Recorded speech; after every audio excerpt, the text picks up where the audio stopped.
We're going to talk about lionfish, the fishing season coming up, artificial reefs, and what your Tourist Development Council dollars are doing right down here on the Gulf Coast. Stay tuned. This is Straight Talk with Commissioner Graham Fountain. 30 foot.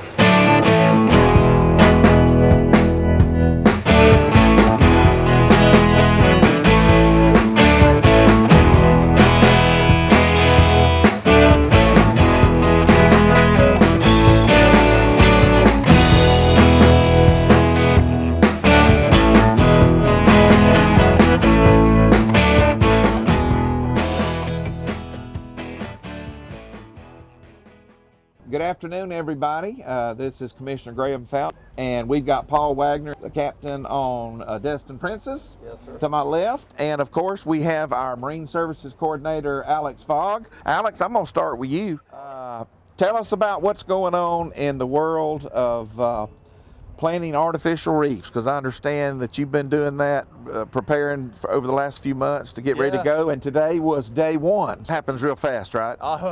Sometimes it happens fast. Most of the time it takes a little while. Now remember, we're on Straight Talk. Yeah, you can tell it the truth. No sugarcoating. The system is slow, is it not? Very slow. Okay. And the purpose is to actually provide an opportunity for folks to be able to access reefs and access the marine environment from the shore. Right. You can swim out on a boogie board, on a paddle board, a kayak. Or just snorkel out from the beach. Yeah. There was actually already some fish there right away. It was probably some fish that were swimming by, but they're already checking it out as a potential. Stop and check out the condo. The tops of all these reefs are about 6 feet below the surface, so they're very easy to access for our visitors and locals. Are all those sites going to be made public? Because that's one of the things everybody thinks that we covet, these sites. You know, me being in the Tourism Development Department, the purpose of deploying these reefs is for the tourists. I mean, we want folks to know where these reefs are. Today's reef project, or today's deployment, is part of a large $1.7 million project that was funded by the Natural Resource Damage Assessment Fund, which is part of the BP settlement. Yes. So this first phase is snorkel reefs, and it's about $700,000. The remaining $1 million or so are going to be deployed a little further offshore at a whole bunch of different sites. At the end of the day, we're going to have 8 specific snorkel sites, which is over 300 modules, individual modules, and then offshore in state water, so within 9 miles of shore, we're going to have another 300 to 400 individual reef sites. The reefs and the projects that you're doing are not paid by our local property owners with taxes. They are granted. I've been talking about so far is grant funds. And Paul, what you think about that as a taxpayer? I love it. They produce fish, and I was talking about them ones up on the beach, and we used to go up near them and look at them. And anything you put down there is going to grow fish. If the folks are watching that want to come fishing and get out and do some bottom fishing with you or whatever, what the season's looking like? Looking really good. I think we've got 62 days for snappers this year, which is really good because it's the biggest one we had for a while. I mean, for us, we're going to fish 62 days. That's right, every day. Yeah. That's monumental. I mean, that's the core of our whole fishing season. I think a lot of people that live in our county, unless they go out and really fish or get to know you guys that work down here on the boats, I don't think a lot of people realize just the importance of to our local economy that the fishing fleet has. And you just see a lot of comments where things that are not healthy for the fishing fleet, people think that, you know, oh, well, we don't need that, you know, we got all this other tourism, but our fishing fleet is invaluable to us, to our economy here. Well, it used to be all there was. Like I said, I was born and raised here. I'm 55, and I mean, I can remember there was nothing but boats, right, and a couple little motels.